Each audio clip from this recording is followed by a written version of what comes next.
দলু চাহ বাগিচাত গ্ৰীণফিল্ড বিমানবন্দৰ নিৰ্মাণৰ প্ৰসংগ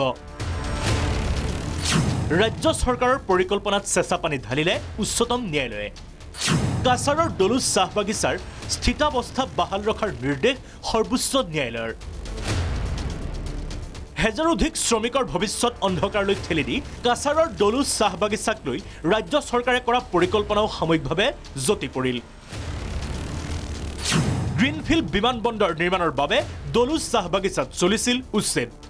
চাহ শ্ৰমিক আৰু দল সংগঠনৰ প্ৰতিবাদ উপেক্ষা কৰি শ শ জেচিবিৰে দলু চাহ বাগিচাও উচ্ছেদ চলাইছিল ৰাজ্য চৰকাৰে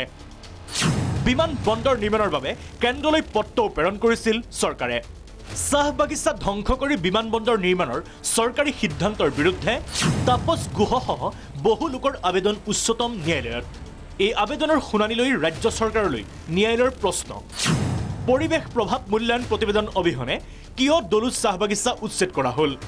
দলু চাহ বাগিচাৰ স্থিতাৱস্থা বাহাল ৰখাৰ নিৰ্দেশনা প্ৰদান কৰি ৰাজ্য চৰকাৰলৈ কাৰণ দৰ্শোৱাৰ জাননী সৰ্বোচ্চ ন্যায়ালয়ৰ লগতে কেন্দ্ৰীয় পৰিৱেশ মন্ত্ৰালয়লৈও জাননী জাৰি ইপিনে ন্যায়ালয়ৰ এই ৰায়দানৰ পিছতে সাংসদ সুস্মিতা দেৱৰ মন্তব্য বেআইনীভাৱে অধিগ্ৰহণ কৰা হৈছিল দলু চাহ বাগিচাৰ ভূমি চৰকাৰৰ ভুলৰ বাবে 10 বছৰ পিছুৱালে বিমানবন্দৰ নিৰ্মাণৰ কাম এই পুরো প্রজেক্টটা বিজেপি সরকারের ইলিগাল বেআইনিভাবে জমি অধিগ্রহণ করার জন্যে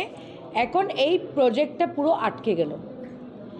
এবং ল্যান্ড অ্যাকুইজিশন করতে হলে এইভাবে 200টা জেসিবি নিয়ে চা গাছগুলো কেটে দিয়ে ডলু বাগানের লেবারদের মারধর করে কোনোদিন অ্যাকুইজিশন হয় না আমার মনে হয় যে ভারতীয় জনতা পার্টি এয়ারপোর্টটা করতে চায় বলে ইচ্ছে করে আইন মানেনি এখন এটা 10 বছরের জন্য এটা পেন্ডিং হয়ে গেল সৰ্বোচ্চ ন্যায়ালয়ৰ এই ৰায়ে দলু চাহ বাগিচাৰ শ্ৰমিকসকলক সকাহ দিয়ে যদিও চাহ বাগিচাখন সম্পূৰ্ণৰূপে উচ্ছেদ হোৱাত অন্ধকাৰলৈ গতি কৰিছে তেওঁলোকৰ ভৱিষ্যত ব্যুৰ' ৰিপৰ্ট প্ৰাগ নিউজ